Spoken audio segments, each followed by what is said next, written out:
check my audio because I've been having audio problems.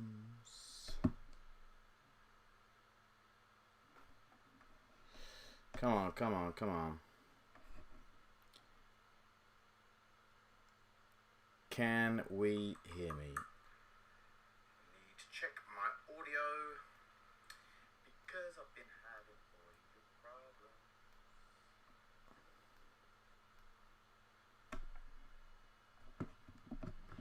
I think the audio is good. Okay, thank you, Oliver. So the audio is fine. Good, thank you, Ollie. Great. So we have got a lot to get through today. We've got the Space Marine data sheets. Everything's come out. So the first thing I want to point out is... Oh, welcome everyone. And if you want to join the Discord, link is in the description. But the first thing I want to point out is, let's just get the screen up, is the detachment. The Gladius detachment. It says, if your army faction is Adeptus Astartes, you can use this Gladius task force detachment rule. Are you going back to back to your Marines after this reveal? Are you going to go back to your Marines after this reveal? You used to love your repulsor excuses.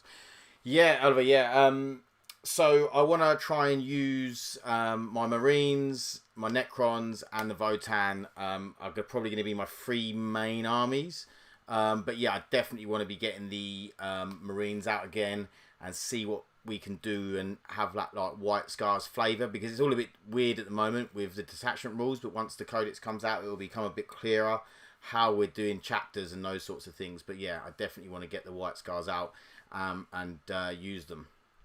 So with this, if your army faction is Adeptus Astartes, you can use Gladius Task Force detachment rules. I think this means that Space Wolves will be able to use this, because there's no other restriction to that. It doesn't say you have to be part of the Space Marine Codex or anything like that.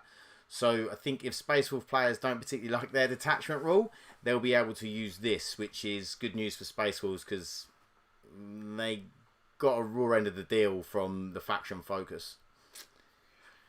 Okay, so we've seen all this. The Devastated Doctrine, you can shoot in which you turn in advance. Tactical Doctrine, you can declare a charge in a turn in which you fell, or shoot and declare a charge in a turn in which you fell back. And then the Assault Doctrine, you could advance and charge. Really nice. What we haven't seen is the stratagems. Well, not all of them. So we've got the... I'm surprised how good Phobos are now. Look up the synergy between the units with Phobos, especially in Victor Warsuits, Lieutenants, and the actual units, though it's looking back and forth a lot. Okay, I will bear that in mind as we go through. Thank you very much. So, only in death does duty end. Fight phase, just after an enemy unit has selected its target. Basically, you can... Until the end of the phase, each time a model in your unit is destroyed, if that model is not fought, it's basically fight on death. Really, really nice. 2 CP, it's quite expensive, so you'll only probably use it on a real good unit. Then we have Armour of Contempt, so you're basically in a shooting phase or the fight phase, you can reduce the armour penetration by 1. That's going to be really, really good at making your units more durable with a lot less AP in the game. Using that on, you know, a Terminator unit when they're using either -1 or -2, you're still getting a really fantastic save. So yeah, really nice. Honour the Chapter, basically you're going to get the Lance ability, and which means you'll get +1 to wound for 1 CP, which is really, really nice in the fight phase. This is and then on top of that, if you're already in the Assault Doctrine, you'll get an armor penetration, increase your armor penetration by 1. So that'll be really nice. Putting them, say if you've got a big unit of Thunderhammers, you're then getting +1 to wound on them Thunderhammers, so you'll probably be wounding like vehicles, monsters on a 4. Plus you'll be AP free, which is much nicer. So I really like that. It's good. And then we have Adaptive Strategy. So you play this in your command phase, and you play it on one Adeptus Astartes unit from your army. You select the Devastated Doctrine, Tactical Doctrine, or Assault Doctrine until the start of your next command phase. That combat doctrine is active for that unit instead of any other combat doctrine that is active, even if it's already been selected before. It's really nice. You just stick one of your units into whatever doctrine you want, So if you want that advance and charge, but you're not in the assault doctrine, stick it in. Bang. Very good. Then we have the squad tactics. So when your opponent's movement phase, just after an enemy unit ends a normal advance or fall back move. So you have one Adept Astartes infantry or Adept Astartes a mounted unit from your army that is within 9 inches of the enemy unit that's just ended that move. Your unit can make a normal move up to D6 inches, or a normal move up to 6 inches instead if it is under the effects of the tactical doctrine. So a lot of these stratagems are affected by what doctrine you're in. The restriction is you can't do it if you're in engagement range of a unit. So that's really nice. You can then move out of charge range. You might be able to then move on to an objective, something like that. So really nice reactive stratagem there. And then we have Storm of Fire. So this played in your shooting phase. One Adept Astartes unit from your army. Until the end of the phase, ranged weapons equipped by models in your unit have the Ignores Cover ability. If you're under the effects of the Devastator Doctrine, until the end of the phase, you improve the armor penetration by 1. Again, really, really nice. Coming in with that doctrine, so there's a lot of like synergies with what doctrine and what stratagems you're going to be playing and when they're most effective. So really good there. Okay, as we go through, let's talk about the enhancements first. So the enhancements. The first one is the Artificer Armor. So basically, it's an Adeptus Astartes model only. The bearer has a save characteristic of 2+ and a feel no pain 5+ ability. Really nice if you've got a character you really want to stick around. I think it's quite cool. Obviously, we don't know how many points these are going to cost just yet, but yeah. And I'm assuming, depending on how good they are, they might have different points costs. And then the Adeptus Astartes model only, add 1 to the attacks and strength characteristic of the bearer's melee weapons. While the bearer is under the effects of the assault doctrine, add 2 to the attacks and strength characteristic of the bearer's melee weapons instead. So it's really nice for extra attacks. I'm not sure how much the strength... I mean, I suppose the strength could come in if you've got like a, like a power sword or something like that. And your strength 5, you got to strength 7. You're suddenly wounding Death Guard Terminators on a 3. Could be quite good. Let me know what you guys think of these rules so far. For instance, such as the stratagems and such as these enhancements. Captain model only. At the start of your command phase.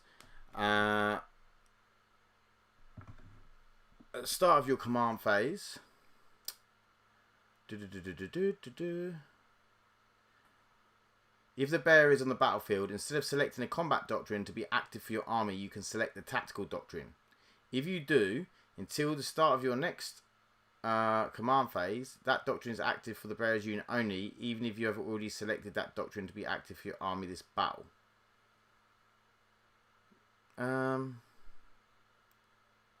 So you can select the tactical doctrine instead of selecting a combat doctrine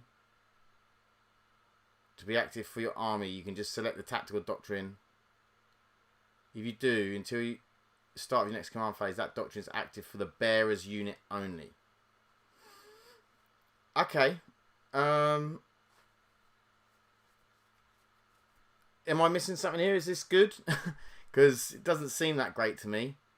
Seems quite mediocre. Maybe I'm not quite getting the grasp of what that rule actually means. Anyone, let me know in the chat if you think that's better than I think it is. Because from what I can tell, it's like you don't pick a combat doctrine and just that unit goes into a combat doctrine. It's like, okay, and it's only the Devastator doctrine only the tactical doctrine as well.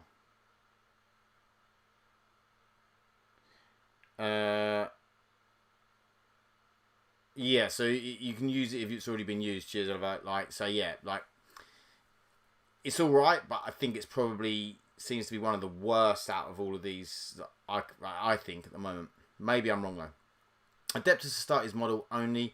While the bearer is leading a unit, ranged weapons equipped by models in that unit have the sustains hits 1 ability. In addition, while the bearer's unit is under the effects of the Devastator Doctrine, each time a model in that unit makes a ranged attack, a successful unmodified hit of a 5+ scores a critical hit. Very nice, depending on what unit this leader would be attached to, depending on what the guns they've got. You know, you could be getting lethal hits on a 5+. You could be getting sustained hits. You will be getting sustained hits on a 5+ with that. So maybe you might get lethal hits and sustained hits, which would be really nice if they already had lethal hits on their weapon. So yeah, it could be really good. Okay, as we go through the data sheets, I'm not going to read all the data sheets out, obviously, because one, we have got nowhere near enough time. There's like 200 and something data sheets in here. And two, it will be really, really boring. So I'm just going to read out anything that I think is like maybe we haven't seen before. I think we've seen the old El Capitan. So I'm going to go down if this loads in. Is it just me, or is it take everyone ages for this stuff to load in? There are also some units in the rest of the index that actually get benefits depending on the doctrine. Oh, okay. So actually it could be a lot better if you're putting a certain unit into, for instance, the tactical doctrine. It could get a benefit for being in the tactical doctrine, and then it will smash it up. Okay, once per battle round, unit from your army has the ability can be targeted by a stratagem for 0 CP, even if that stratagem has already been used, which is nice. Finest hour, once per battle, 127 data sheets over 254 pages. Lovely, thank you, Oliver. At the start of the fight phase, this model can use this ability. If it does, until the end of the phase, add 3 to the attacks characteristics of melee weapons equipped by this model, and those weapons have devastating wounds ability. That's quite nice. Oliver's loads insanely fast. It's just me. Thanks, Oliver. Make me feel inadequate with whatever. It's my old ass computer or internet, one of the two.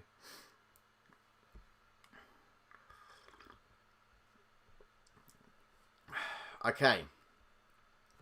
So we're going to keep moving down through the characters. I'm gathering most people that are watching have seen what some of these data sheets. What's your favourite data sheet?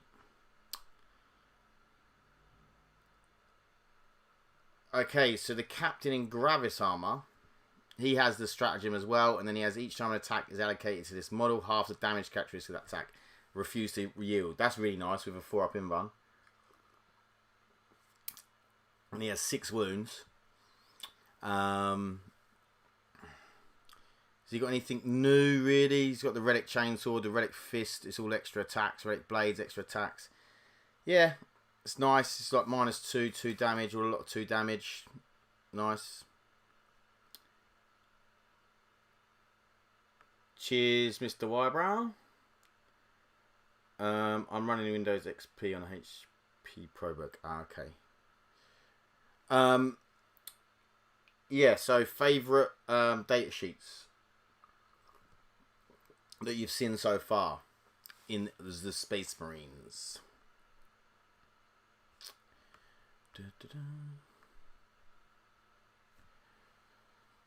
I really like the Eradicators. That Eradicator's the what I put on the thumbnail. The reroll to hit. You reroll. I think you reroll the hit roll, the damage roll, and the wound roll. And the hit roll, the wound roll, and the damage roll. It seemed pretty tasty to me. What is going on? Apologies for this delay.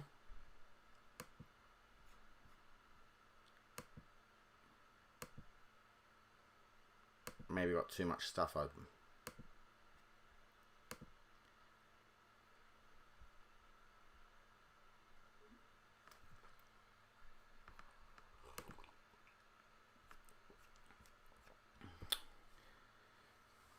Fave data sheet. One of them is Invicta Warsuit. If you build your army with some Phobos Marines, he gets out of sequence shooting every turn, which, let's just face it, is very tasty. Yeah, like, I saw that, and there was I can't remember, there was another unit that done that as well, but yeah, the Invicta Warsuit, here we go. The Invicta Warsuit looked really cool, and it's got an 8-inch scout move now, instead of Infiltrate, which I quite like, because he's still going to get, like, first turn, he'll get like a 16-inch move, so you can still really throw him down the board if you want. But also you can just like move him back if you need to, you know, just like bring him back behind terrain if you want to keep him out of line of sight, or you can move him forward into terrain. I really like the scout move. I think it's really good. So yeah, I'm a big fan. Also, because I feel like I can get away with playing Invicta Warsuits with White Scars, whereas White Scars don't really do Dreadnoughts, and I feel like it's not really a Dreadnought, so I can use it. So the Captain and Terminator armor, you can re-roll charge rolls made for the models in this unit. It's got 2-up save, T5, same things as with Sin.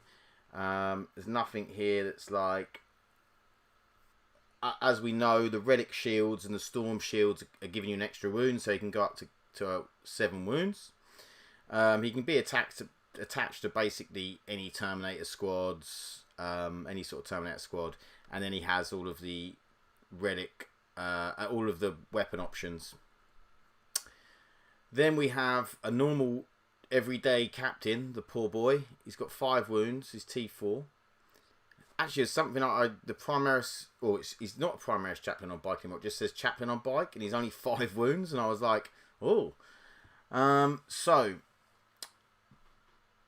He has the stratagem thing as well, and then he has finest hour. Once per battle, at the start of the fight phase, this model can use this ability. If it does, until the end of the phase, add 3 to the attacks characteristic of melee weapons equipped by this model, and those weapons have the devastating wounds ability. So, very nice. Yeah, we've seen it on the other captain. Again, you can take the relic shield. It's good. Very good. Let's skip down, because there's a lot of captains and lieutenants just everywhere. Captains and lieutenants, captains and lieutenants.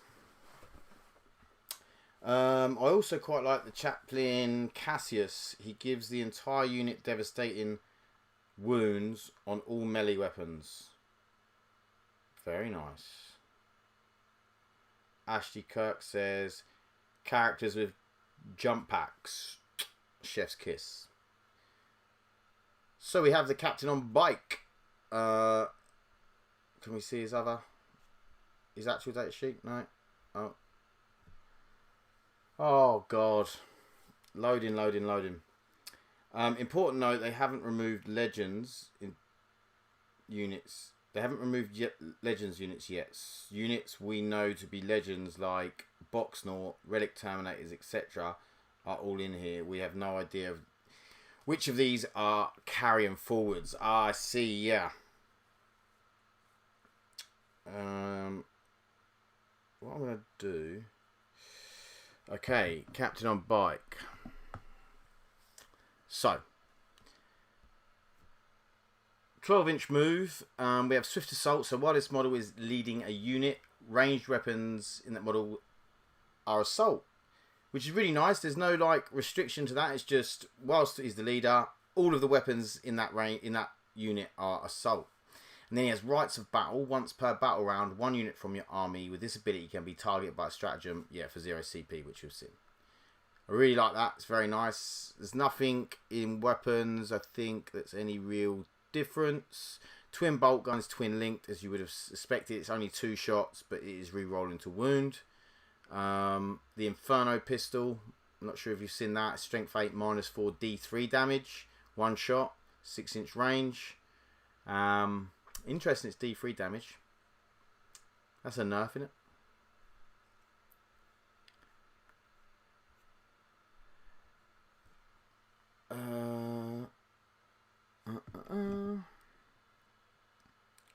Right. My phone's loading up way quicker for some reason. So we have librarians, which we've seen, like Psychic Hood, which gives the unit a 4-up against Psychic, 4-up feel no pain against Psychic. While this model is leading a unit. Lieutenants here. So, tactical precision, while this model is leading a unit, models in that unit have lethal hits ability, and every lieutenant I've seen has that ability. So I think that's just like, instead of reroll 1s to wound, you're going to get lethal hits by putting a lieutenant in that unit. And then target priority, this model's unit is eligible to shoot and declare a charge until how much it fell back. So basically getting the tactical doctrine for free all of the time. So that's quite nice.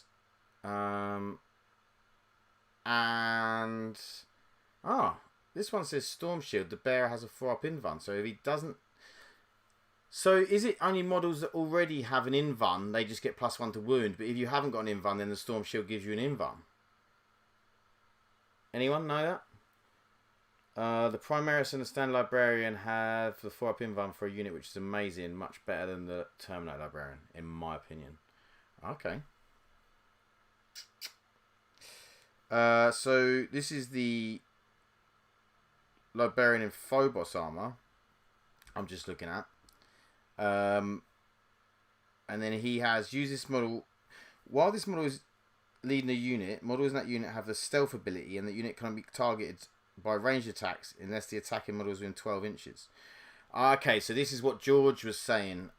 He was saying stick a librarian with a load of eliminators, and then they just can't be shot at. It's like, yeah, I quite like that.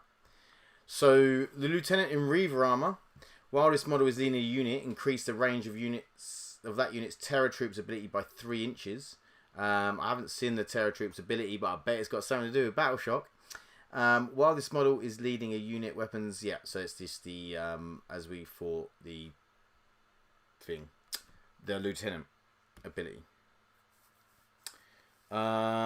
Yes, those with an invuln actually get an extra wound. Can you imagine how good Deathwing Terminators will be? Yeah, I know. They're going to be crazy good. 4 wounds. Oh, they're going to be naughty. More lieutenants. I'm not going to keep going through these lieutenants. Let's get to some more juicy stuff. So you said the normal librarian. So while this model is leading a unit, units in that have a 4. Yeah, that's really good, Oliver. Like you said, while this model, so the normal librarian, whilst he has Mental Fortress, which is a psychic ability. While this model is leading a unit, it gets a 4-up invuln. So you can just stick him with a unit. I mean, what units can he go with? So he can go with assault squads, command squads, tactical squads, and Vanguard veteran squads. So you could just stick him with a Vanguard vet squad and then get. I mean, although he might slow him down a bit if they've got jump packs on. I wonder if they will carry over to Custodes. I did think this. With the shield for Custodes, I thought, are they going to get an extra wound? So the shield guys will be 4 wounds instead of 3. Be interesting.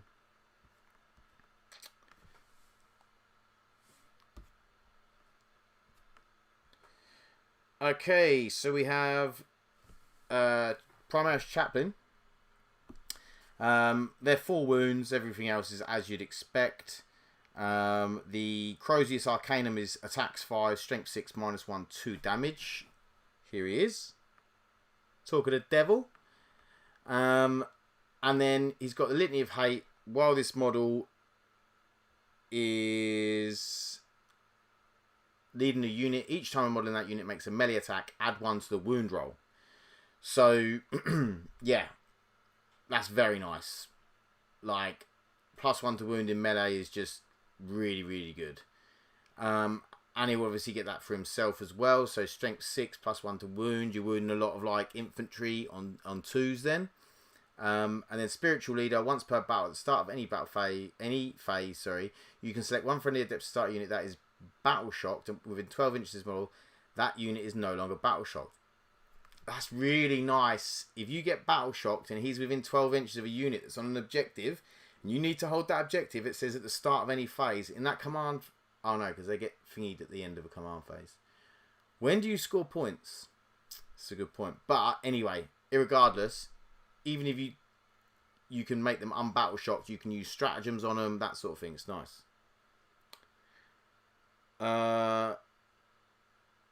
Both non-Primaris and the Primaris standard armor gets the 4+ save. Oh, for the librarian, yeah. Another fave unit, Iron Father Pharos. He makes 1 vehicle unit 3 inches, gain lone operative. Oh yeah, I saw that. Yeah, just think about that for a second. A repulsor. He makes 1 vehicle gain lone. No, I thought he gained lone operative if he was within 3 inches of a vehicle. Maybe I'm wrong though. Repulse executioner that can't be targeted outside of 12. Score points start of turn. Sorry. Okay.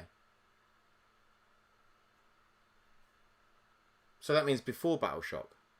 So you score points before Battle Shock happens, because Battle Shock comes at the end of command phase.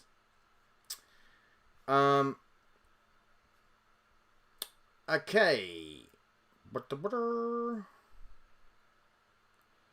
Chaplain and Terminator armor. He has very similar abilities for +1 to wound, and then while this model is leaning a unit, the model in that unit has a 4+ feel no pain against mortal wounds. That's nice. I like it, especially when there's a lot of devastating wounds about. That could be really good. Oh, you did read that wrong. Yeah, so while he's within 3 inches of a vehicle, he gets the lone operative ability. I was thinking, like, does he really need that, considering he's gonna be attached to a unit? But then I thought, oh, maybe you can take him on his own. Is there a choice to take, like, a Tech Marine on their own? Would they have to be within a unit, or is it so when his unit dies, he can then go and stand next to a vehicle? I don't know. Seems a bit weird to me that I thought Tech Marines would be lone operatives, because if you put them in a unit, that unit then has to stay near vehicles. I don't know. Let me know. Okay, yeah, this is what I was saying. Chaplain on bikes, now T5, but only 5 wounds. He was 7 wounds, because it's the Primaris one. Look at the model. I thought it was a bit weird. But yeah, he gets the +1 to wound in melee for his unit. And he gets Catechism of Fire. Each time this model's unit is selected to shoot, you can select one enemy unit within 12 inches of invisible to this model. Until the end of the phase, ranged weapons equipped by models in this unit have the devastating wounds ability targeting that enemy unit. That's nice. You know, if you've got a load of bolt of fire and stuff, just trying to get a few mortal wounds out of there, it's quite nice. He can be attached to an Outrider squad or a bike squad. And the Outrider squads can now have ATVs attached to them as well, I noticed. So that's very, very nice. The normal Chaplain, he has the Spiritual Leader. So once per battle, you can stop someone being battle shocked, which is good. Then we have Chaplain with Jump Pack. 12-inch move with the Jump Pack, which is really nice. He has a different ability. So he has the +1 to wound in melee again, which is just the Chaplain ability. Then he has, each time this model's unit is selected to fight, you can select one enemy unit within engagement range of this model's unit and roll 1d6. On a 4 to 5, that unit suffers D3 mortal wounds. On a 6, that suffers 3 mortal wounds. You can select one enemy unit engagement range. Each time this model is unit selected to fight. That's really, really nice. Just like a little free. I know it's on a 4-up, but still, it's nice. Just some extra mortal wounds. Have that.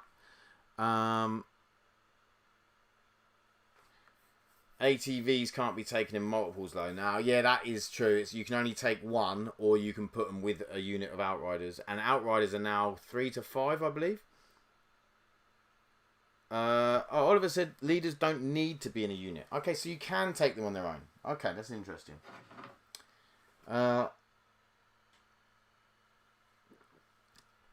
Is there any grav pistol anti-vehicle? Oh, grav pistols are anti-vehicle 2+. So grav weapons are anti-vehicle now. That's interesting. Is that all grav weapons? I'm gathering it is. Anti-vehicle 2+. That's really nice. If all grav weapons are like that, oof. That's going to be naughty. But yeah, all the other stuff looks like what we've seen.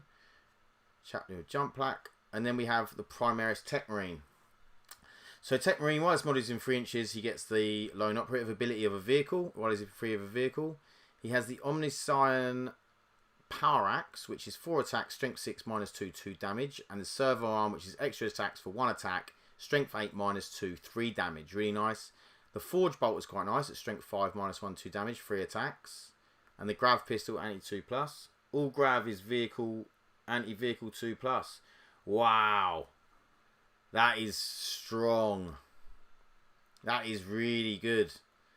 Especially, I think, because there's going to be more vehicles in this game. So, yeah, that's really interesting. Because the vehicles, like, you know, stuff like the Land Raider with the assault ramp and stuff like that, the vehicles really do stuff in this game now. Blessing of the Omnissiah. In your command phase, you can basically heal a vehicle up. In your command phase and not your movement phase anymore. Ooh, that's a bit of a feel bad. So you can't move over to a vehicle to do it. You have to do it in your command phase. That's a real shame. That model regains up to D3 lost wounds until the start of your next command phase. Each time that vehicle model makes an attack, add 1 to the hit roll. Each model can only be selected for this ability once per turn. So you basically, you heal him up and you can give him a +1 to hit. I'm gathering you can just give him a +1 to hit without having to heal him. That model regains up to D3. Yeah, so you can just give him the Blessing of the Omnissiah, so you can just get +1 to hit. Vengeance of the Omnissiah. If a friendly adept started vehicle model is destroyed within 12 inches of this model, until the end of the battle, this model's Omnissiah and Power Axe has an attack characteristic of 7. So you're getting 7 attacks at strength 6 -2, 2 damage. That's nice. Just take a little, like speeder, one of the cheaper ones, and just stick it near him so you can get 3 extra attacks for the rest of the game. Okay. The normal Tech Marine has the exact same abilities, so it's cool. Tech Marine.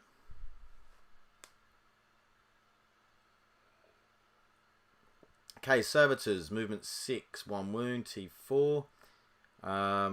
Nothing amazing there. Mind Lock. While a Tech Marine model is leading this unit, improve the ballistic skill and weapon skill characteristics of ranged melee weapons by Servitors by 1, basically. So you're hitting your ballistic skills 3+ and your weapon skills 4+. I mean, I don't think I'd waste putting a Tech Marine with them unless they're doing something else for me. Servitor Retinue. At the start of the declared battle formation step, this unit can join one other unit from your army that is being led by a Tech Marine. If it does, until the end of the battle, every model in that unit counts as being part of that bodyguard unit, and the bodyguard unit's starting strength is increased accordingly. That's interesting. Very interesting. Okay, Intercessor Squad. We know what the Intercessors are doing. We've seen it. I think we've seen all their weapons. Interestingly, they can take Thunder Hammers now, can they? Oh, it's on the Sergeant. Yeah, don't worry. I'm being a div. Nice, very nice. Intercessor Squads. And then we have the old Infernus Squad, which have over the moment purge the foe in your shooting phase. After the unit has shot, you can select one enemy infantry unit hit by one or more of those attacks, and they basically have to take a battle shock test, which is nice. But we've seen those, so let's move on. They're not battle line. And then we have Assault Intercessors. We haven't seen these yet. So the weapons are so they get 4 attacks at strength 4 -1 with their chainswords. That's nice. That's quite a number of attacks. I like that. And they have Shock Assault. Each time a model in this unit targets an enemy unit with a melee attack, reroll a wound roll of 1. And if they're on the objective, you reroll the full wound roll. I did wonder if they were going to have that. That's very nice. They're going to be great at killing or doing some damage to like infantry and things like that. So really good.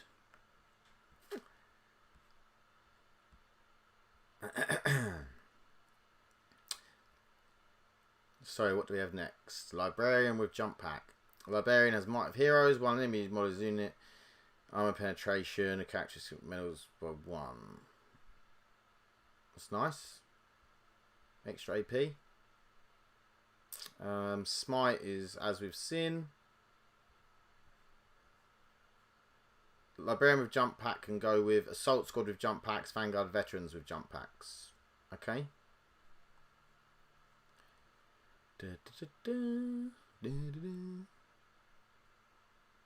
Come. So, what else have we got? Let's jump through.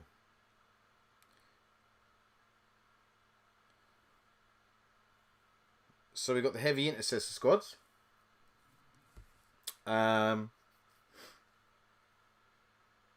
They're T6, 3-up save, OC2. They are battle line, the Heavy Intercessors.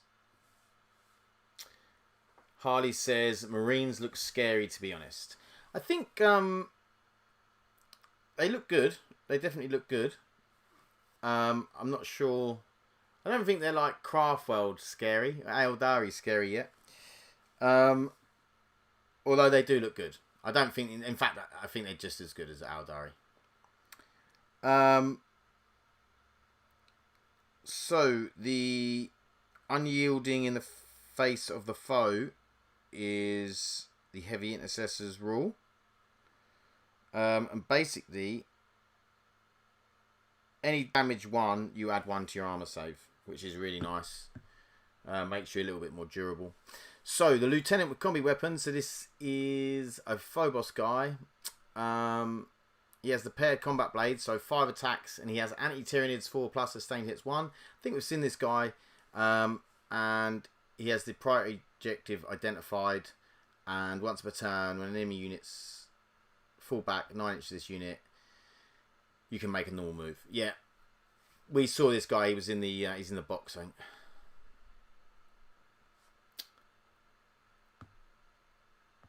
Let's move down. Let's roll down. Roll down.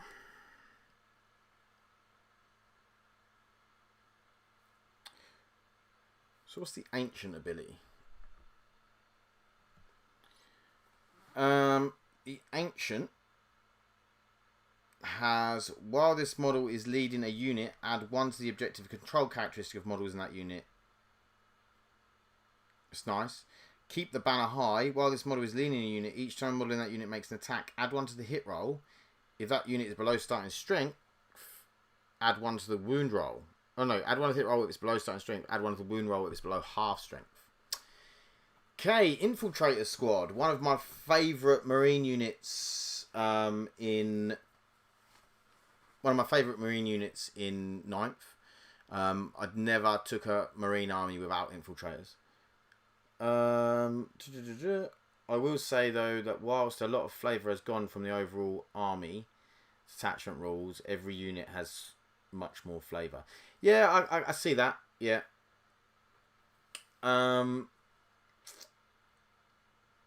Eldari looking good and got banned purely because, in my opinion, the one time we saw them, they were being piloted by Nick Nanavati in an exhibition game.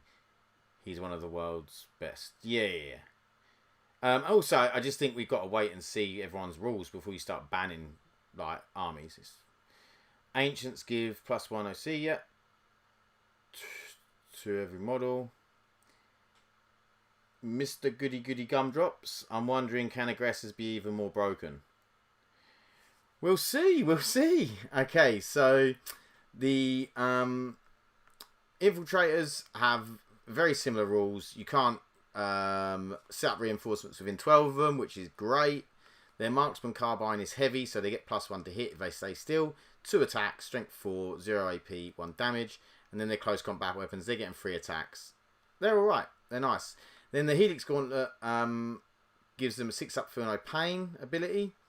And each time you target the bearer's unit with the stratagem, if you have the comms array on a 5+, you gain 1 CP. Which is nice. I think I'd prefer the 6-up Feel No Pain. If you have to choose, maybe you can have both. But they aren't battle line, but they are Phobos, Smoke Grenade, all that. All of that good stuff. Then we have the Incursor Squad. So the Incursor Squad are not battle line either. And they are no longer infiltrators. So, oh yeah. These do infiltrate, don't they? Where is it? Yeah, core infiltrators. Yeah, so that's their rule. They can infiltrate. But an infiltrator squad that can't infiltrate would be pretty shit, wouldn't it? So these guys have got a scout move 6 inches now, which I don't know how I feel about. How do you guys feel about the Incursor squads going to scout rather than infiltrate? I think it makes them a little bit less usable. Let me know what you guys think. In your shooting phase, after this unit has shot, select one enemy unit that was hit by one or more attacks made by this unit in that phase. Until the end of the phase, each time a friendly adept starter unit makes an attack that targets that enemy unit, add 1 to hit roll. That's a very, very nice ability. So it's a like the Triarch Stalker for Necrons used to give reroll 1s to hit after it hit something, but adding 1 to hit roll is much better in my opinion. So loads of your armies isn't going to be hitting whatever it is. So say if you've got a knight, you're like, right, bang, shoot it, just get a hit on it. Now everything's hitting that on +1 to hit, which is really good. And then we have the War Gear ability, which is once per battle at the start of any phase, you can select one enemy unit within 3 inches of the bearer and roll 1d6. On a 2+, that enemy unit suffers D3 mortal wounds or 2d3 mortal wounds instead if it is a vehicle unit. So once per battle at the start of any phase, you can select one enemy unit within 3 inches of the bearer. Yeah, that's quite nice. Just a little, come near me, give you some mortal wounds. Also works in combat. In the shooting phase, after the unit shot until the end of the phase. The +1 to hit only works in shooting, but the mortal wounds, I'm assuming, because it's within 3, will work in combat, yeah. Okay. Tactical Squad. This unit is eligible to shoot in a turn in which it fell back and declare a charge. That's nice. It's nice, but you can get that from the Tactical Doctrine. Like, it's alright. It's alright. I don't hate it, but I'm not sure how many people will be taking Tactical Marines. Although, if you can give them all grav guns, anti-vehicle 2+ with 2 shots at strength 5, -1, 2 damage, that might be alright, might it? Although it is only 18-inch range. Ashley Kirk, Space Marine Markolites then. Yeah, exactly. Exactly, Ashley. Space Marine Markolites. Hardy says, I'll end of phase, didn't see that. Yeah. So, yeah, that's really, really nice to get that +1. But, yeah, this is Tactical Marines. Yeah, maybe with grav guns, if you can, like, drop them in. Maybe drop them in with a drop pod. If someone's got a sort of vehicle-heavy list. And then, do some damage. But, I mean, I think there's better options. I'm just saying it's something you could do. Not something I'd do, but something you could do. Scout Squad. The older Starty shotguns, 18-inch range now. I think it used to be 12. 2 attack, strength 4. No, 0 AP, 1 damage. There's nothing here that's new in terms of weapons. I can see. They have guerrilla tactics, so they have scouts move 6 inches, which makes sense because they are scouts. At the end of your opponent's turn, if this unit is more than 6 inches away from all enemy models, you can remove it from the battlefield and place it in strategic reserves. That's nice. It makes that unit quite a good utility unit. You can go and do an action, or I don't know how the secondaries work just as yet, but let's say you want to go and do an action, or you need to go and do something, and then you're like, right, I need them now over the other board, like the old retrieve battlefield data, that sort of thing. If you need to get from different board edges, that can be really, really handy. And you're not using a CP, you're just taking them off, putting them back on for free, so it's nice. They got quite a few weapon options, especially the Sergeant. Okay, Sniper Squad. You can take a missile launcher, apparently. And then the Scout Sniper Rifle is heavy and precision, so obviously you can shoot characters. And you get +1. It's 1 shot, strength 4, -2, 2 damage. It's not bad. Concealed positions, this unit can only be selected as a target if the attacking model is within 12 inches. So you can't shoot them unless they're within 12 inches. That's quite nice. That's quite good. Oh, Oliver says the Hammerfall bunker is good now. We'll have to check that out as we get down. So there, that's the Scout Snipers. They aren't battle line either. Primaris Company Champion. I really like this guy's rules, actually. I think he could be quite a little beat stick. So he's got 5 attacks, precision, weapon skill 2+, strength 5, -2 damage. While this model is leading a unit, add 1 to the advance and charge rolls made for that unit, and you can target that unit with the heroic intervention stratagem for 0 CP, even if you already use the stratagem on a different unit's phase. Each time this model makes a melee attack that targets the character unit, you can re-roll the hit roll and you can re-roll the wound roll. So just stick him in there to go and kill some characters. Yeah, he'll be nice.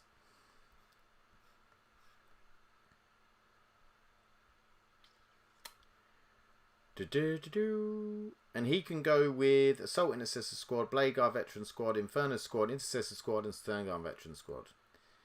Okay, Apothecary. Basically, while this model is leading a unit in your command phase, you can return 1 model excluding character models to that unit, and the Absolver Bolt Pistol is all very similar to what it was. And then when this model's bodyguard unit dies, on a 2+, you gain a CP, which is nice. It's like you're harvesting the organs or whatever of your unit, and then you gain a CP because of it, because you gain some extra knowledge. And then Surgical Precision. While this model is leading a unit, weapons equipped by models in the unit have a lethal hits ability. That's really nice. And then if this model's unit is destroyed as a result of a melee attack, you become OC 9, which is really nice.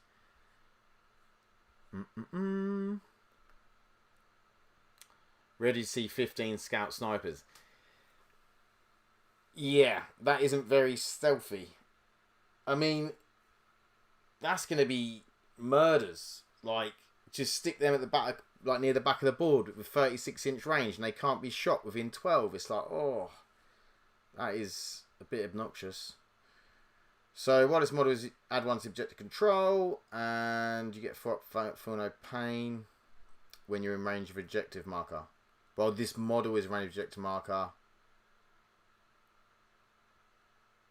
and within 60 of the center of the battlefield, the model has. It's only the model though, not the unit.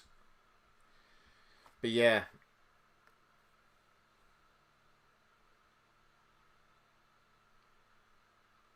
All of us talking about Hammerfall bunkers again, saying about 12 rounds of twin link shooting in your opponent's movement phase. Okay. Yeah. If you can fit 3 of them in your deployment zone with all the rest of your army. Although we don't know how many points they are yet. Astartes Banner. While this model is leading a unit, add 1 to the objective control. Deeds of Heroism. Once per battle, when this model is selected to fight, it can use the ability.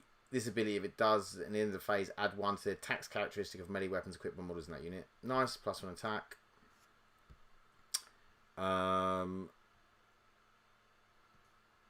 Ancient Terminator armor. He keeps the banners high. Add 1 to the strength. Or add 1 to the hit roll if it's below starting strength. Add 1 to the wound roll if it's below half strength. I am worried about snipers in this edition because they are starting to look good with the Vindicare and the Scout Snipers. Like, my poor little Necron HQ is going to get bookered down in a big way. Okay, Blade Guard Veteran Squad. Love a Blade Guard. I love the old melee. So, we have 4 attacks. That's not bad, I think, in this edition. Weapon skill 3+, strength 5, -2 damage. I think that's pretty good. At the start of the fight phase, you can select one of the following abilities to apply to models in this unit until the end of the phase. So you can have Swords of the Imperium. Each time a model in this unit makes an attack, you can reroll a hit roll of 1. Or Shields of the Imperium. Each time an invulnerable saving throw is made for a model in this unit, reroll a saving throw of 1. So at the start of the fight phase, you can select. Okay. Makes him a little bit more durable or a little bit more killy. It's not too bad. They've got 4 up in Vun. And how many wounds do they have? 3 wounds. Still T4. 3 up save. So, not quite as durable as they used to be. With their 2 up save. I wonder what suppressors will be like and the eliminators. Oh yeah, that's a good point. What the eliminators are going to be like. Command squads. Command squad's got like loads of people in there. It looks alright. They've got sort of all of the abilities from the guys that are in there. So just keep moving through.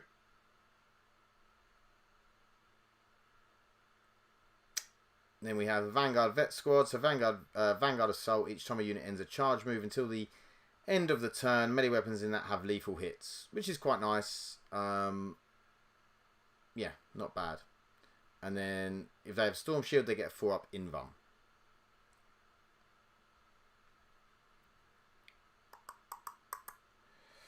Blade Guard lost their 2+ save. Yeah, which is a shame. Because they're only T4, it does make them a little bit squishy. I'm a little bit worried about it, Harley. I like my Blade Guard vets.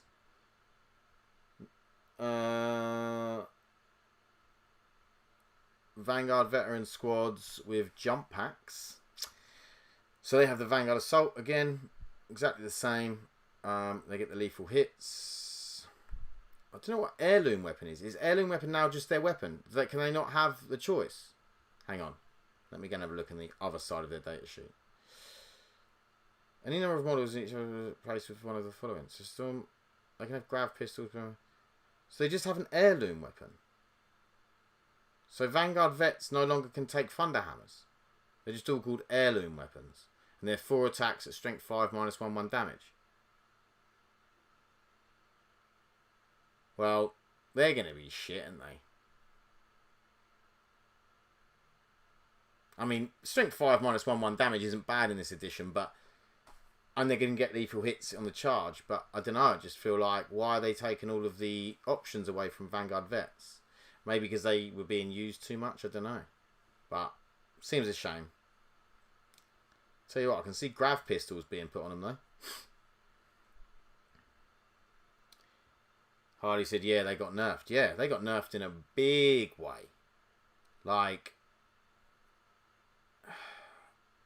They obviously they don't want to sell Vanguard vets in 10th edition. All of them people having 30 of them for 9th. Yeah, yuck. Yeah, exactly. Because what it is they've made Terminators better now. So they want you to take the Terminators instead. That may just be for the index. It could change in the codex, I guess. Yeah, actually, it might do. It might, but... I think that's probably the way they want to go with them, and then they'll probably bring out a new sculpt for them, and then they'll probably make them good again. Once per battle, in your shooting phase after this unit is shot, one is destroyed, result attacks, you can shoot this unit again. Yeah, Sterling are quite nice. We had a look at them before, they're alright. I think Terminators just look so good in this edition. They're so durable. I mean, I don't know how they'll be pointed, but... Oh, the old Judy card, Judge Judy. You love a bit of Judge Judy. His Relic Blade is devastating wounds precision, so he will do mortals. Attacks 5, strength 7, -2/2 damage. Weapon skill 2+. Very nice. While this model is leading a unit, that unit has the Fight's First ability, which is very big in this edition. So that'll be really nice. Then he has Silent Fury. Each time this model destroys an enemy character model at the end of the battle, add one to it. Until the end of the battle, sorry, add one to the attacks characteristics of its execution Relic Blade. So each time you kill a character, you get an extra attack on the blade. That's really nice. I like that. If he had a way to reroll wounds, he'd be absolutely lethal. So you can put him in Assault in Accessor Squad, Blade Guard Vet Squad. I'd probably put him with some Blade Guard Vets. Probably quite nice. Come on.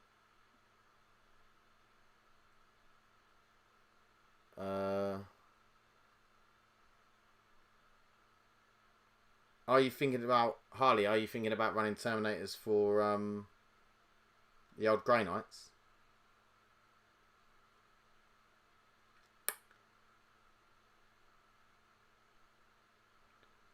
What are these? Reaver Squad. Oh, I haven't seen them. Oh, we can finally see what their Terror Troops ability is. Terror Troops. While an enemy unit within 6 inches of this unit While an enemy unit is within 6 inches of this unit, each time that unit takes a battle shock or leadership test, subtract 1 from that test. Okay, so it's -1 leadership.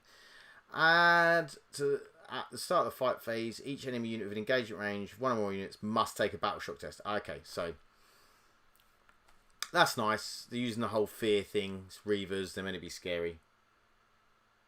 I have my double land radar and 20 paladins ready. Oh, very nice. And then they have the grapnel launcher warrior, but each time the bearer's unit makes a normal advance or fallback or charge move, ignore any vertical distance when determining the total distance bearer can be moved during that move. Nice, basically sort of fly. And then the bearer has the deep strike ability with the grav shoots. Yep, nice. Very nice.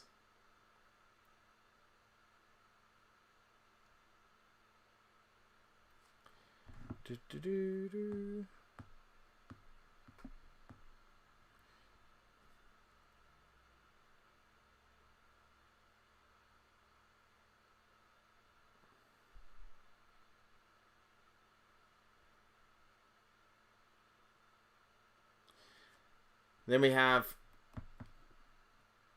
interestingly actually, one of the things that Harley sent me earlier was the Contemptor Dreadnought.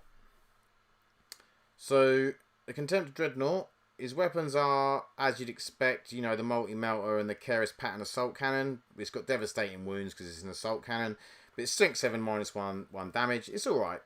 6 attacks. They have 10 wounds and they're T9. Ooh, aggressor squad. But even in Death I Serve, the first time this model is destroyed, remove it from play without resolving its deadly demise ability. Then at the end of the battle, at the end of the phase, roll a d6 and a 2+, set the model back up on as close as possible to where it was destroyed, and with d6 wounds remaining. I was like, oh, that's pretty nice. So aggressor squad.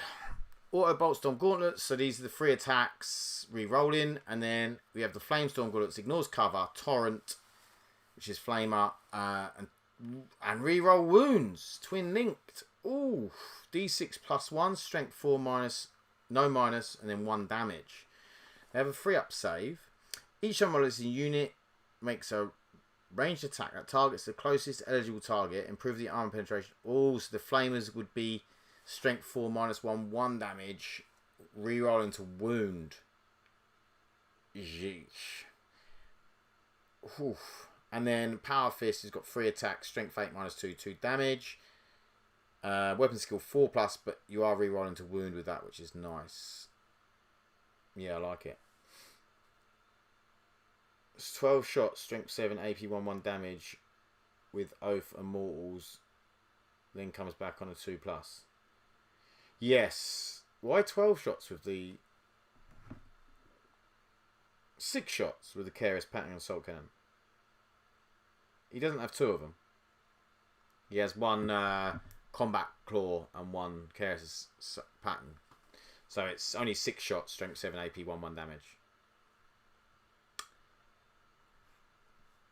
Yep, so the aggressors seem kind of nice. Not bad at all.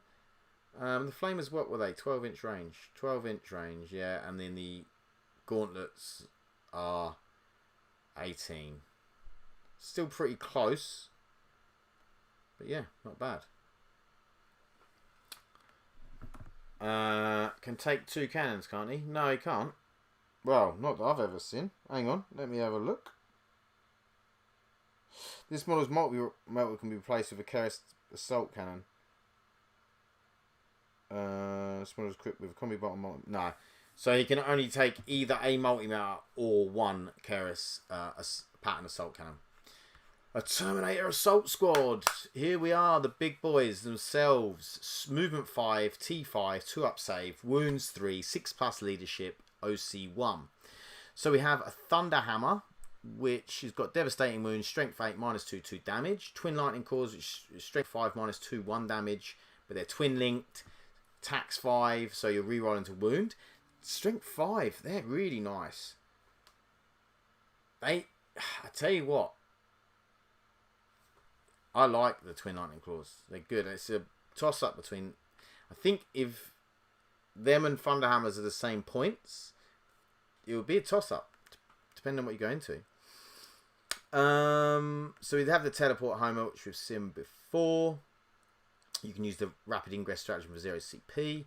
Each time this unit ends a charge move, each enemy unit within engagement range of this unit must take a Battle Shock test. Nice. And then if you've got a Storm Shield, you get an extra wound. Not too shabby. Okay, not great output then. Yeah, exactly. The output's not amazing, but the claw's pretty good. The fist. The fist is pretty good. Fist on the old Contemptor, because the Contemptor has 5 attacks at strength 12 -2 free damage. So that's not bad. Hammers give +1 to wound due to SS though. Due to SS? What's SS? Claws over hammers, Harley says. Dev wounds with oath. Yummy. Yeah, true. Devastating wounds on the Thunderhammer with Oath of Moment is very nice. Mr. Pickett.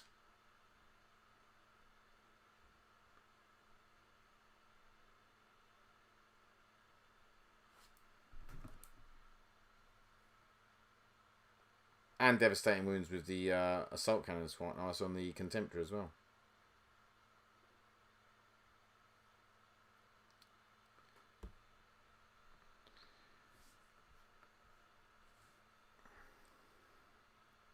So is the Ironclad Dreadnought? That's going to like Legends, I think, isn't it?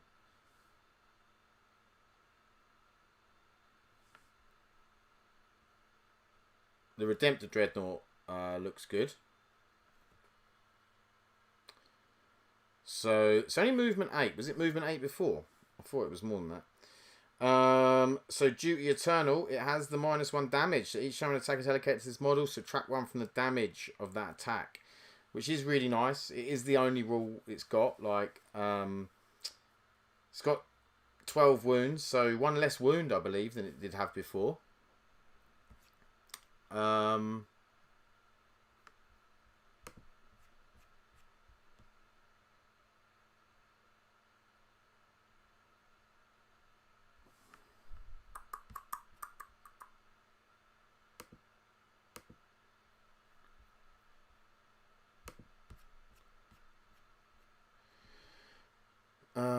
Ironclad is not going to...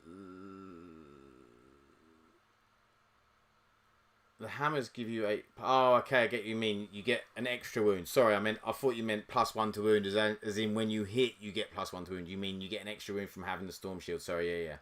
Ironclad is not going to Legends, from what we have heard. Only Standard, Boxnor, and Contemptor. The Ironclad and Venerable are apparently staying. The tank with the big ramp and cannon look alright, to be honest.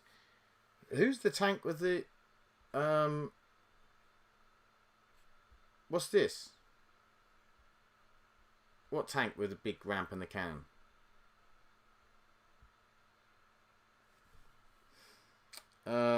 Just looking to see if there's any different... Like, the Redemptor weapons are... There's nothing, I think, new there. The Macroplasma is Strength 8. It's all D6 +1. Strength 8, -3, 2 damage. And it's D6 +1 for the supercharged one, which will be obviously hazardous, which is Strength 9, -4, 3 damage, which I think is the same as what it was before. Standard Boxnor is already out of stock now, as they warned us it was going. But Ironclads and Venerables have stayed. Okay. And you said the Relic Terminator squads are going as well, you think? Fury the First. Each model in this unit makes an attack. You can ignore any or all modifiers, ballistic skill, weapon skill, hit roll. In addition, each time a model in this unit makes an attack, an enemy you selected for the Oath of Moment ability this turn, add 1 to the hit roll. Yeah, that's nice. Very nice. With a 4-up invuln.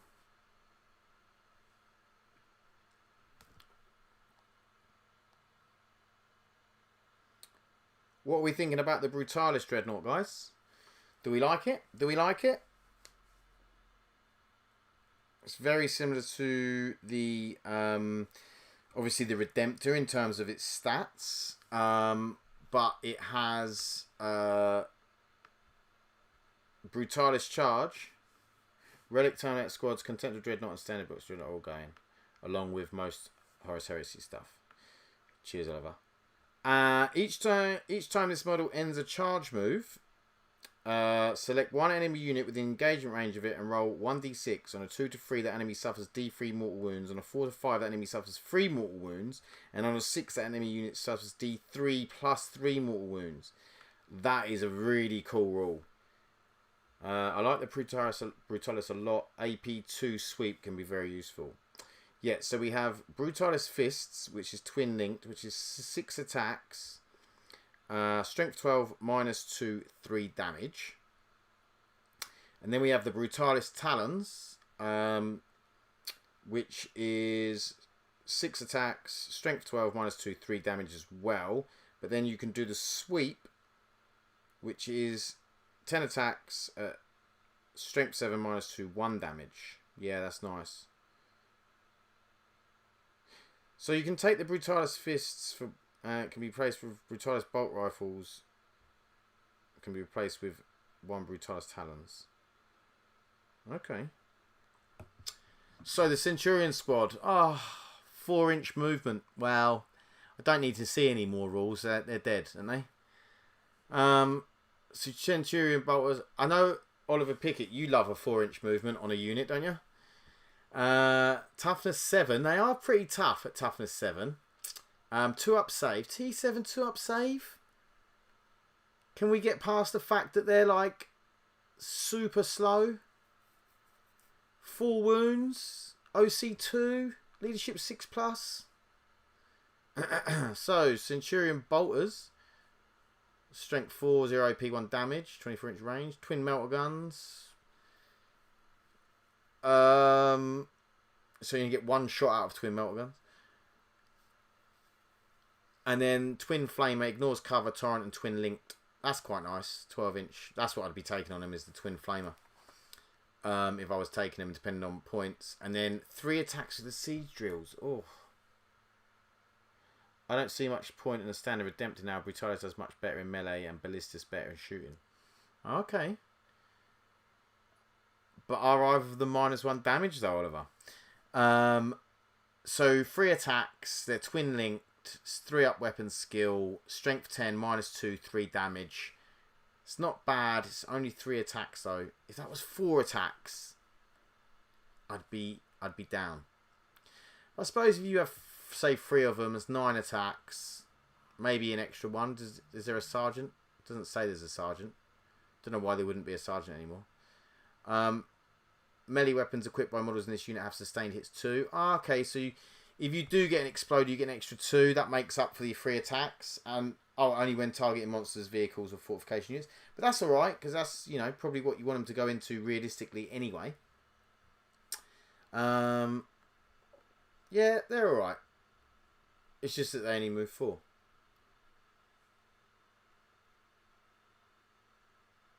Harley says, my missus is used to 2 inches, so 4 is 100% better. That is true. 4 is better than 2, Harley. 4 is better than 2.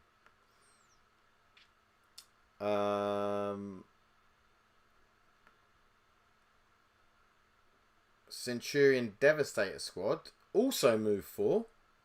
These aren't going anywhere, are they? So, let's have a sip.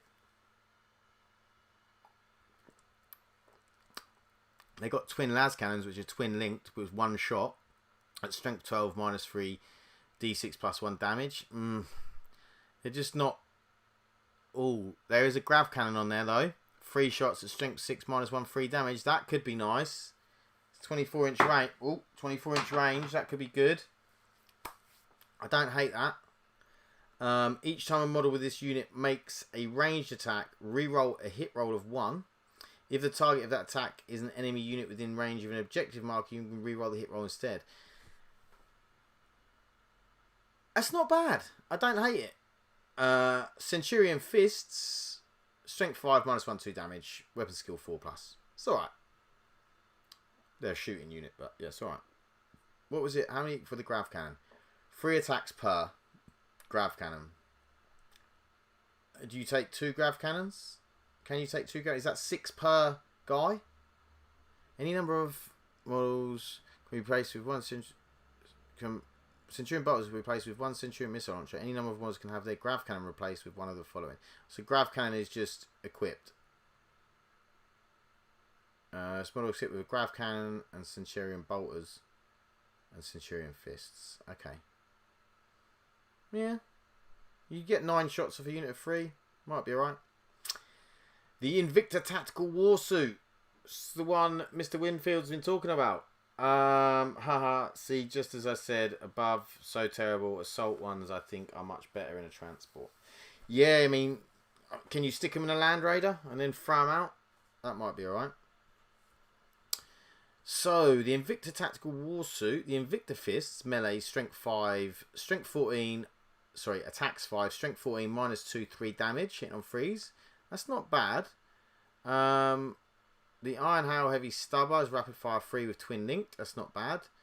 Auto Cannon, strength 9, -1, 3 damage. That's actually alright.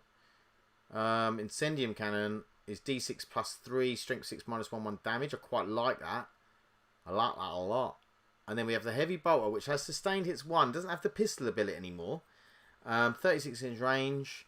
Strength 5, -1, 2 damage. Wouldn't need the pistol ability, would it? Because I'm a dickhead, because he can shoot in combat because he's a vehicle.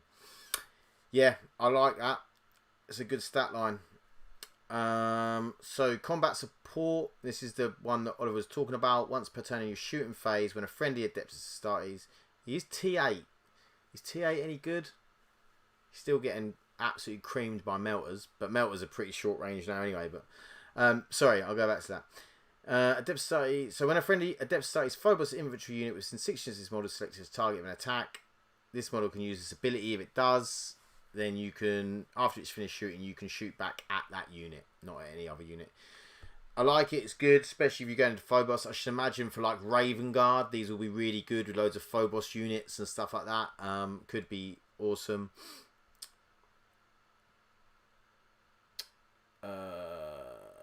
Combat support with infiltrators is the nuts, baby.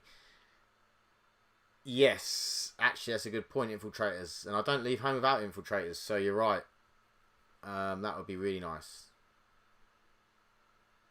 So the Incendium Cannon can be placed with 1 Twin Iron Hail Auto Cannon. Quite like the Incendium Cannon though. I like a flamer. I like anything that you don't have to roll for. Let's move it on up. Move it on up. Move it on up.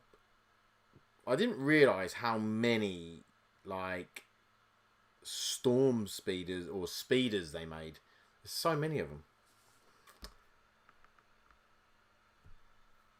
Okay. Let's have a look at the Invader ATV. In fact, let's have a look at the Outrider Squad.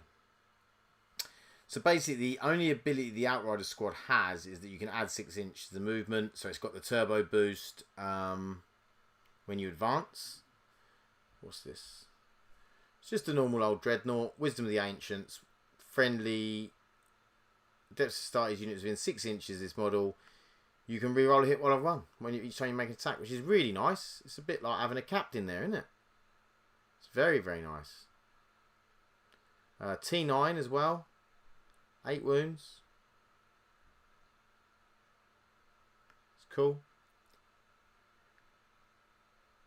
I hate ATVs being a one model unit. Yeah. But the Outriders, so that's just their only real thing they've got. They're T5, they're 4 wounds, and then they've got like the Astartes Chainsword. It's 4 attacks. So they've got a lot less attacks. There's no extra attacks on the charge that they did have. And it's strength 4, -1, 1 damage. I mean, it's alright. This is the contempt we were talking about. Even in Death I Serve, get back up on a 2+. Has a 5 up invulnerable. Yeah. I mean, obviously, this is going to be going to Legends at some point. Or is already gone there. Ironclad Dreadnought. Each time this model makes a melee attack that targets a vehicle or fortification unit, add 1 to hit roll, add 1 to wound roll. It's quite nice against vehicles.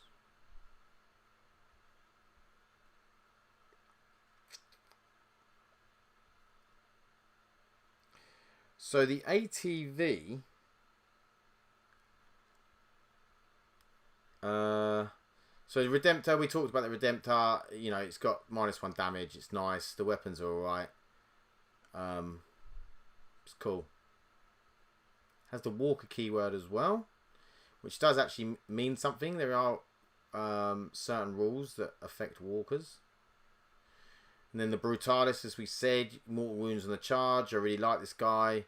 Melee is very nice. I suppose the thing with the Redemptor, though, Oliver, is like what we were saying, is the Redemptor's a bit of both, isn't it? If you want a bit of combat and a bit of shooting, he's both. Brutalis is like pretty much all melee, and then the Ballistus is like all shooting. And speak of the devil, here he is. Each time this model makes a range attack that targets a unit below half strength, you can re-roll the hit roll. Very nice. Really finish them off. So the ATV. Once per turn in your opponent's shooting phase, when a friendly adept starts his mounted unit within 6 inches of this model selected as target of attack, you can shoot back at them. So very, very much the same as the Invicta Warsuit. Assault Squad, so they have chainsaw doctrines, which is nice. Each time this unit is selected to fight, select one of the following abilities to apply to all chainsaws equipped by models in this unit. So you can get sustained hits 1, lethal hits, or lance. So +1 to wound. That's really nice. I like that. But then with like Blood Angels or Wolves will be really nice. Getting +1 to wound. Read that wrong on the Dread. It's when they're not below half strength. Oh, it's the Ballistus when they're not below half strength. Okay. That's probably better, to be honest. Oh, by the way, the Storm Raven, it can now transport Redemptor, Brutalis, and Ballistus Dread. Oh, wow, can it? Yeah, just drop a Dreadnought on their head. So this is Assault Squad with jump packs. Each time this unit ends a charge move, select one enemy unit with the engagement range of it and roll D6 and a 4+. The enemy unit suffers a mortal wound. It's alright. If it has the started shield, it gets a 4-up invuln. Assault Squad with jump packs. Yes, what we just done. So there's a few options there of things they can take. The Outrider Squad, which I just talked about, which is nice. It's got the ATV in there. The Onslaught Gatling Cannon, devastating wounds, 8 attacks, strength 5, 0 AP, 1 damage. It's probably better than the multi-melter now, to be honest. Luckily, I didn't glue my multi-melters on, so I can change them if I need to. Hoping Storm Raven can hold a Dread Knight. Doesn't say it. Yeah, it's the Invader ATV, so they're alright. I'm not sure how much they'll be taken. What was their toughness? It is still just toughness 5. Mounted grenades.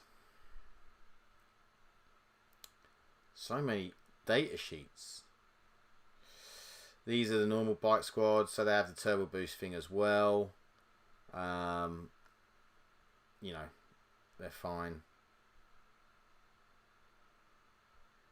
Then we have the Scout Bike Squad. Yep, so they have, when this unit arrives from Strategic Reserves, it can be set within your opponent's deployment zone. All other restrictions apply. So you can basically set them up in turn 2 in the opponent's deployment zone, because you can set them up in the opponent's deployment zone after turn 2 anyway. So it's alright, but I mean, if someone knows you've got Scout Bikers, they know you can do it. So T5 on an ATV is criminal. Yeah, I would have thought it would have been more than that. I thought they would have put it up to T6. Attack bikes are T5. Once per turn in your opponent's shooting phase, when a friendly has started mounting his unit, basically it's got the same ability as the ATV, so you can shoot back. It's got 5 wounds, so they have gone up a wound, so that's quite nice. Melter gun, heavy bolter. I'd probably still run the melter gun. It's only at 18-inch range, but then you have got good movement. And if you stick, who was it? You stick with them, and they can base. Oh, captain on bike. Then they could. Actually, I'm not sure if they can go with attack bikes, so I don't know if they can do that. Doesn't say it can take one, but it's got toughness 10 to 20-inch move and 14 wounds and -1 damage. Suppressor squads. Okay, what's suppression fire doing nowadays? In your shooting phase, after this unit is shot, select one enemy unit hit by one or more of those attacks made with the accelerator or autocannon until the start of your next turn. While this unit is suppressed. When a unit is suppressed, each time a model makes attacks, subtract one from the hit roll. So you're no longer stopping it from doing Overwatch. It's just you're subtracting one from the hit roll. It's nice. It's definitely not bad. The autocannons are now strength 8 -1/2 damage instead of strength 7. You're getting 3 attacks per. It's quite nice. They seem alright. They don't seem bad. You know, they could get really, really annoying. Inceptors, meteoric descent. When this unit is set on the battlefield using deep strike ability, it can perform a meteoric descent. If it does, this unit can be set up anywhere on the battlefield that is more than 3 inches horizontally away from all enemy units. At the end of the turn, it is not eligible to declare a charge. That's quite cool. The plasma exterminators, strength 8 -3 damage. Yeah, it could be quite cool. And then the assault bolters are twin linked, 3 attacks, sustained hits 2. Assault, pistol, strength 5 -1/2 damage. Not bad at all. Suppressor Knight, LOL, yeah. Yeah, was there any, I don't think there was any thingy on that. So, yeah, they could suppress a Knight. But you can hide it turn 1 due to hover. Oh, you're talking about the Storm Raven. How are Interceptors T6? Inceptors are T6 because they've got Gravis armor on, which apparently is better than being in a massive ATV. And an ATV's T5, yeah, exactly, yeah. Unbelievable. Unbelievable, Jeff. Oh, there's so many of these bloody storm speeders. So this one, basically you can improve, once you hit something, everything else that hits it, you can improve the armor penetration by 1. So you select a unit you've hit, and then everything else gets +1 AP against it, which is really good actually. Especially with the low AP in this game, I think that's really, really strong. And then this bad boy. So these are now T9 and they move 14 and they're 11 wounds. 3 up save. So this bad boy adds 1 to the wound roll. So each time this model has shot, it was hit by 1 or more attacks, and then add 1 to the wound roll for all the other Adeptus Astartes units ranged attacks. That's really, really nice. On the Thunderstrike. And then we have the Hammer Strike, which each time this model is shot, select 1 enemy unit that was hit by 1 or more attacks made by this model. Melter Destroyer, 3 attacks, strength 9, yeah. Until the end of the phase, enemy units cannot benefit from cover. Yeah, it's alright. I prefer the +1 to wound on a monster or vehicle. A Land Speeder. So this is target side, so add 1 to hit roll and ignore cover. With blast weapon.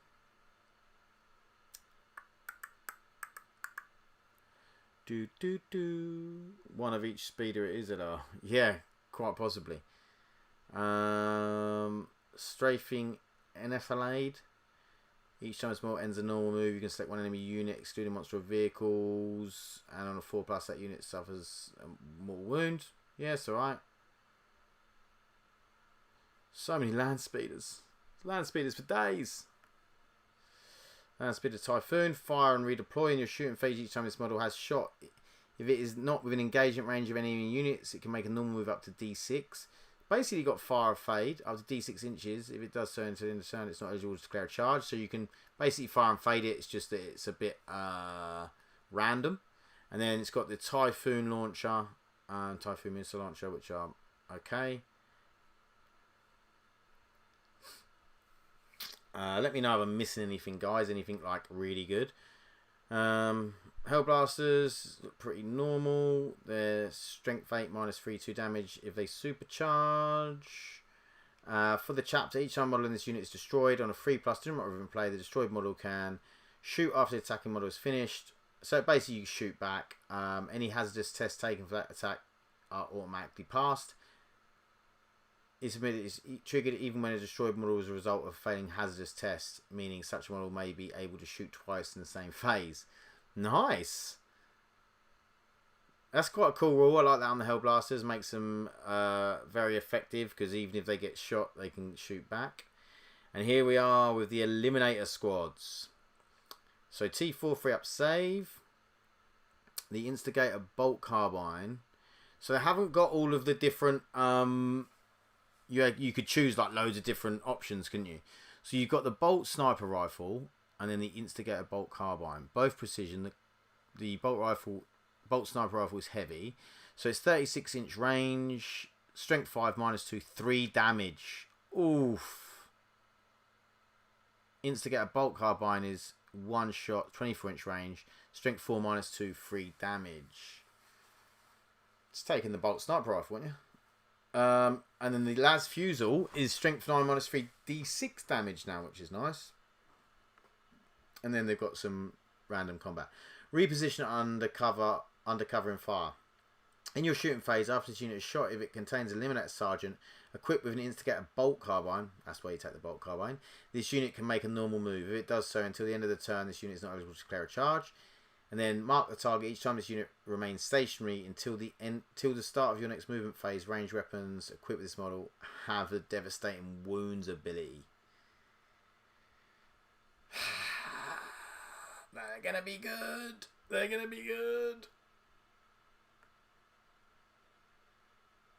It's good, but I prefer scouts who can't be shot back. True, but if you put the Phobos Librarian with them, they can't be shot back either. So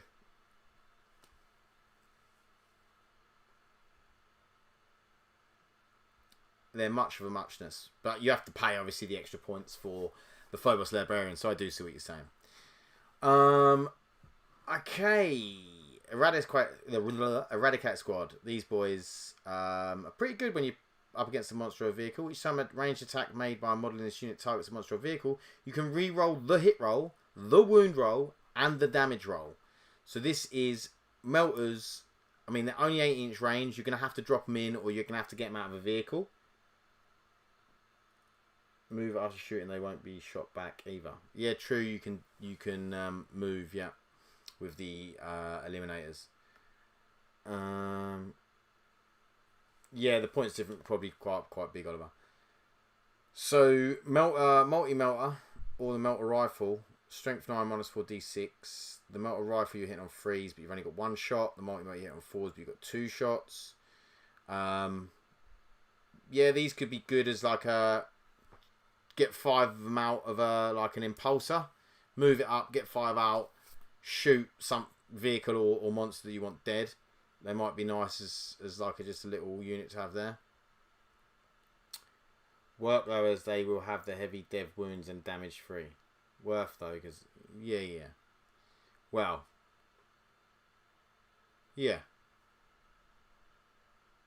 Although you have to move them back out of cover, so they won't have the dev wounds, but.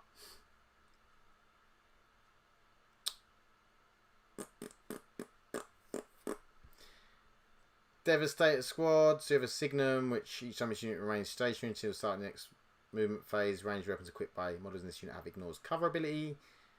A Morium Cherub. Once per battle, after making a hit roll for a model in this unit, you can change that roll to an unmodified 6. So Cherubs are changing rolls now. They're basically miracle dice. Or fate dice. Or the old Farseer for the fate dice, should I say.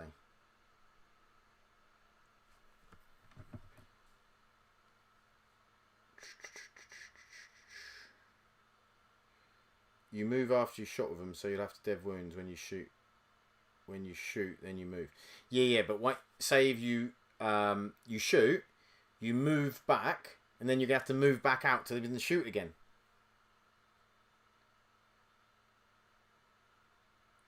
Yeah, I agree, Oliver. I think that the scouts will be very nasty and probably quite easy to use. Yeah, I think they'll be absolutely terrifying for Crons, them scouts. think we're all going to have a little cry about it. Well, I will, as a Necron player. Unless I'm using them as a Marine player.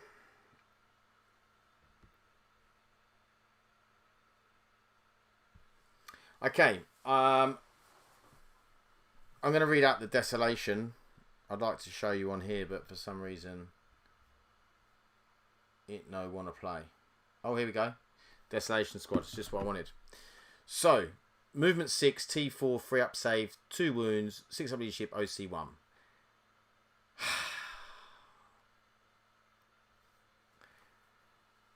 Think these might be still broken. Okay. In fact, they might be worse than they were before. The only thing that's got worse is their super crack rocket launcher. And it's only got worse really because all the vehicles have got better.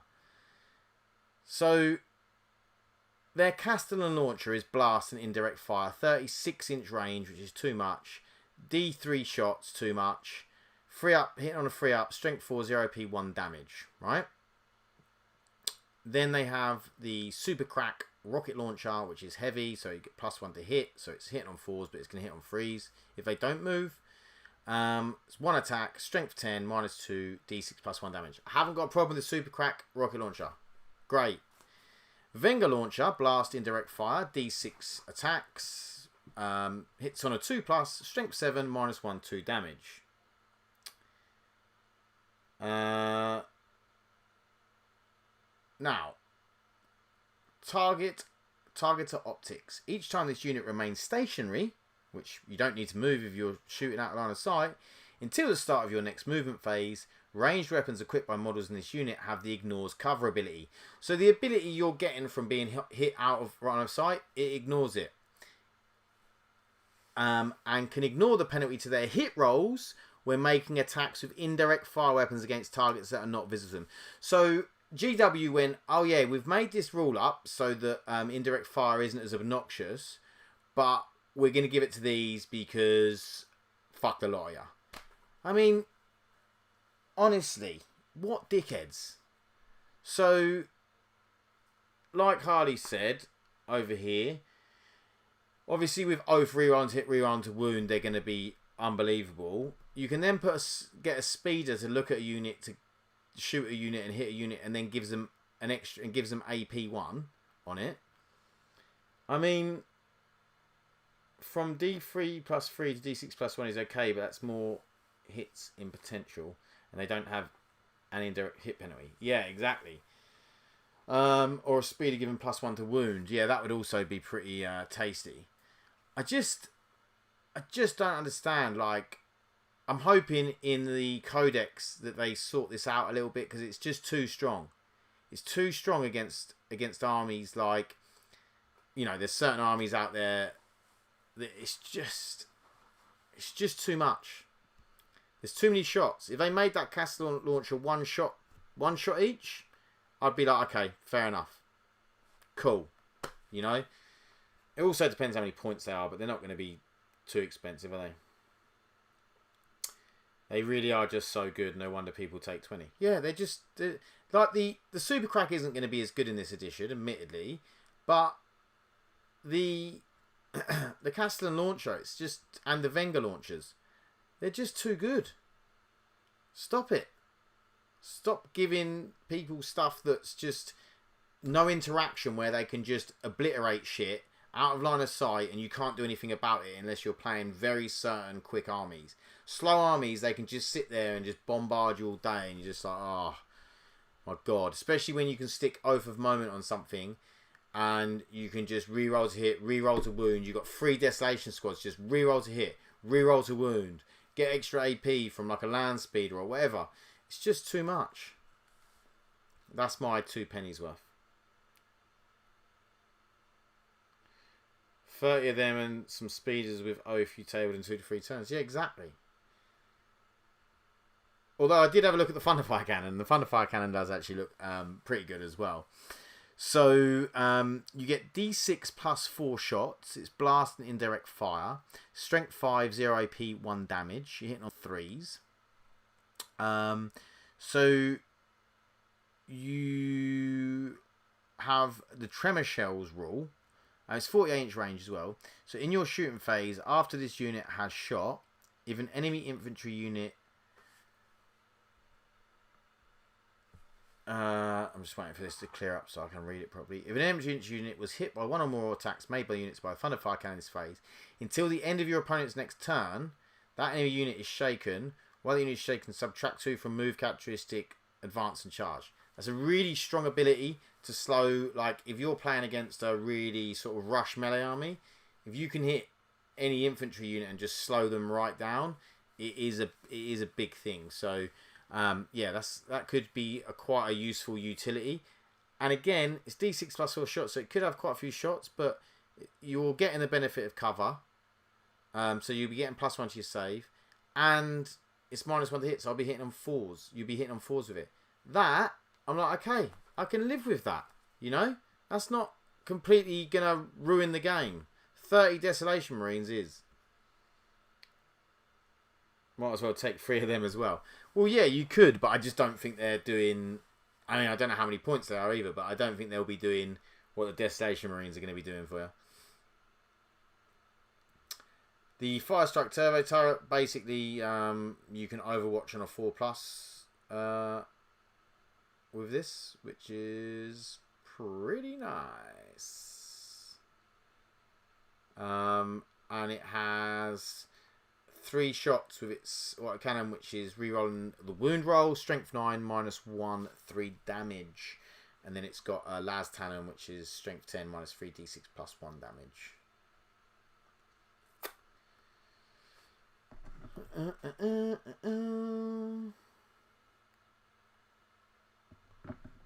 Okay.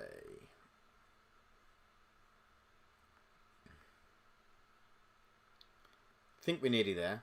This is like, it's been a long stream. Thanks for staying with me, guys, those of you who have.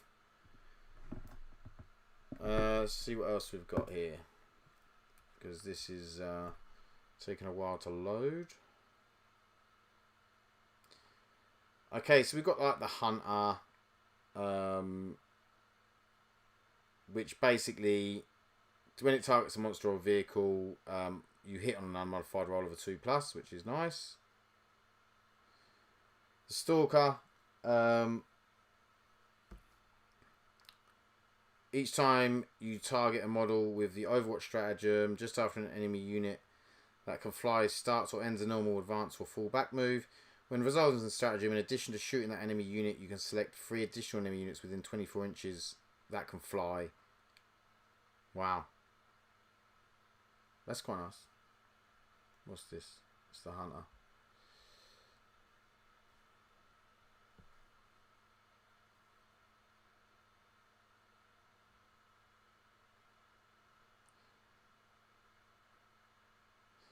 Then the Whirlwind.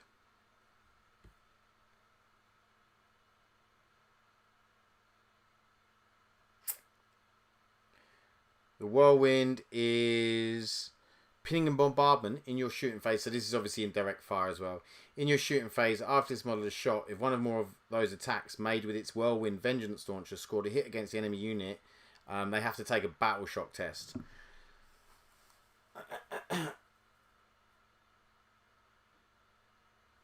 They could be, yeah, they could be a battle shock test.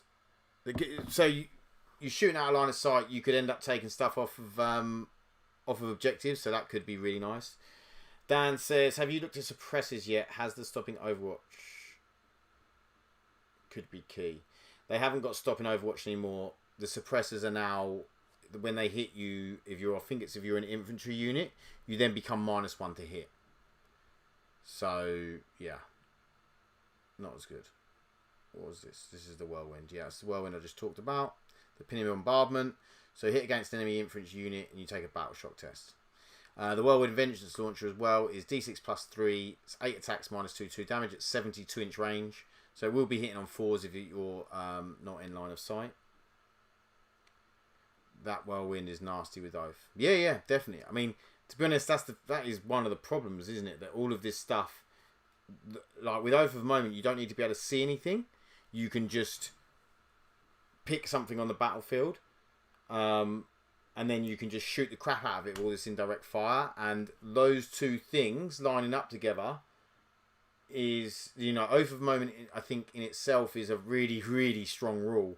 But you can sort of mitigate it with stuff like by keeping a unit that's been Oath of Moment out of line of sight.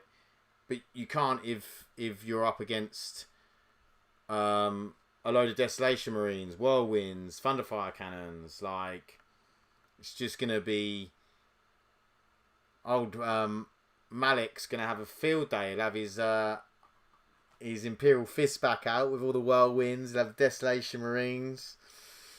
Oath of Moment. He is going to have a lot of fun. And then he'll probably just stick a screen of scouts out.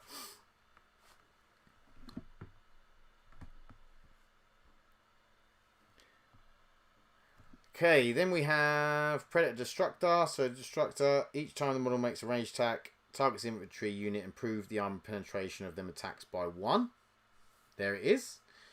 So that's quite nice. Targets an infantry unit, you increase the thingy by 1.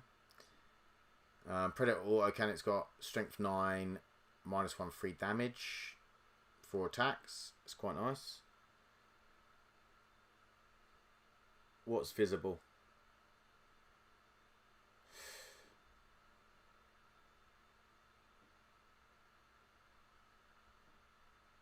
You just said that's visible, Harley. What does that mean? Yeah, Oliver. 3 Whirlwinds, 3 Thunder Fires, and 3 Desolators. 30 Desolators and 3 Land Speeders. You're going to get your money's worth out of that.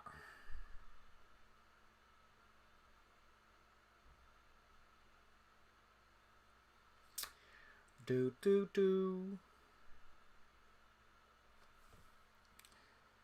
then after the Predator Destructor, we have the Predator Annihilator.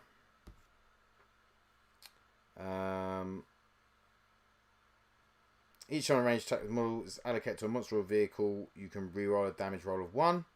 Yeah, it's quite nice. To what I said above, 30 Whirlwind, 30 this. Oh, I think Oath should be like you choose something within like 24 to 30 of a HQ or something. That's visible. Yeah, I mean, the thing is, I don't actually think it would be that bad. I think it needs to be how they've got it. It only makes it that bad when you're looking at the likes of the out of line of sight stuff. Okay, Gladiator Lancer. Each time this model is selected to shoot, you can re-roll 1 hit roll, you can re-roll 1 rune roll, and you can re-roll 1 damage roll. And let's have a look at the Lancer Laser Destroyer.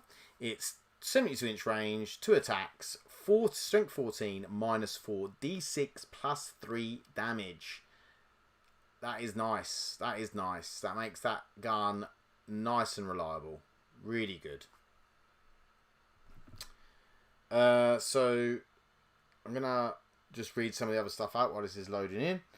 Drop pod. This model must start the battle in reserves, but neither it nor any units embarked in it are counted towards any limits placed on the maximum number of reserves units you can start the battle with.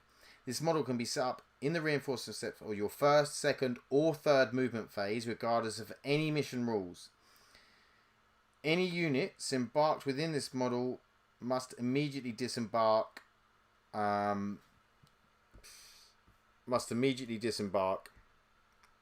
And you can't re-embark, and they must be set up more than 9 inches away from any models, and you can't re-embark, or any other unit can't embark on them, which is sort of fair enough.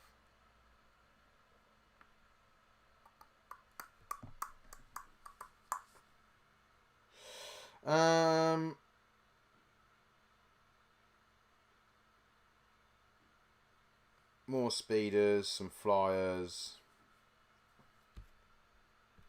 Not really bothered about the flyers. Storm Raven I am bothered about.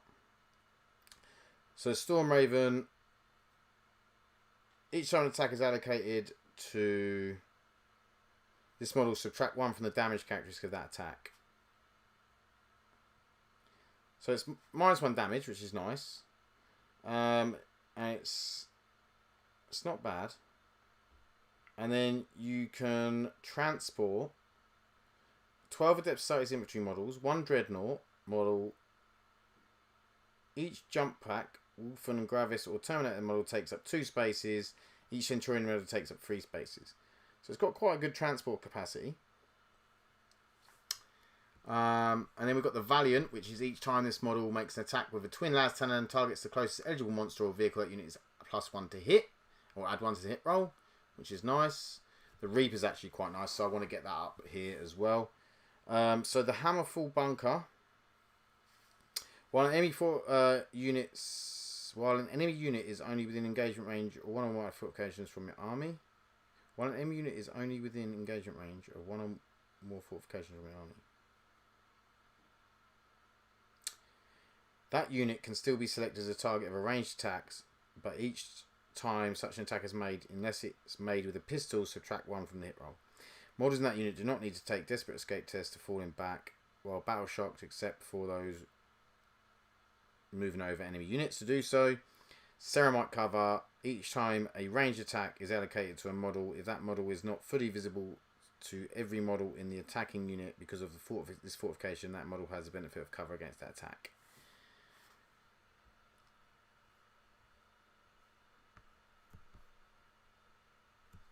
And defensive array. Each time it's makes a fall back. So within range of this weapon, it's eligible target. The bearer can shoot this weapon at that target as if it was shooting phase. The bearer can shoot up to 4 times in an opponent's movement phase. Very nice. And it's got the super crack, super frag. And then it's got a bolter array and a flamer array. Oh. Where did the... Anyway, so the Vindicator. So D6 +3. Strength 14 -3 D6 damage. Siege Shield. When making range attacks with its... when making range attacks... with the Demolisher Cannon, this model can target enemy units within engagement range of it, provided no other friendly units are also within engagement range of that enemy unit. In addition, when making range attacks, this model does not suffer the penalty of its hit rolls for being within engagement range of one or more enemy units. Very nice. Yeah. D6 +3 at strength 14 -3 D6 damage. It's quite a lot of guns there.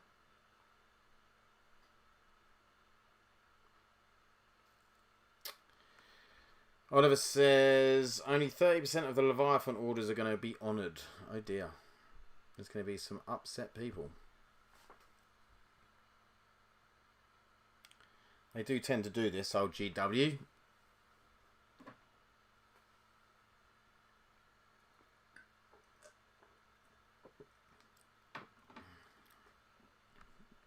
Constantly.